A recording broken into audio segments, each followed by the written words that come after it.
Hello दोस्तों, आज आप एक गीत सुनाने जा रही हूँ आपको। सोहर पर का उठान है।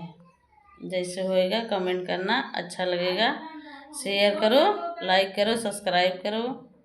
चलो गाओ।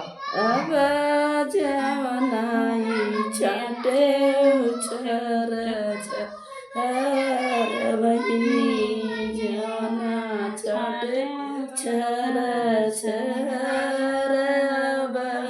पीस मड़रिया भरी हो मड़रिया भरी पीसे हो।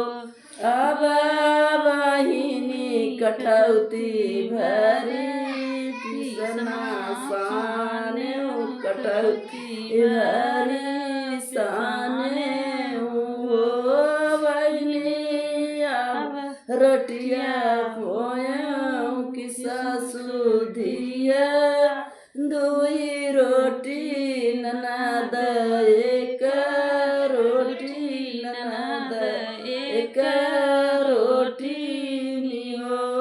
बहिनी जेठानिया के तीन रोटी जेठानिया के तीन रोटी जेठानिया हमारी गोती जेठानिया हमारी गोती नियो। अब बहिनी सास के दिए पियरी सास के दिए पियरी ननद के लुगरी ननद के लुगरी नियो। बहिनी अब जेठनिया के दिहे चुनरी जेठनिया के चुनरी नियो। अब जेठनिया हमारी गोती जेठनिया हमारी गोती नियो।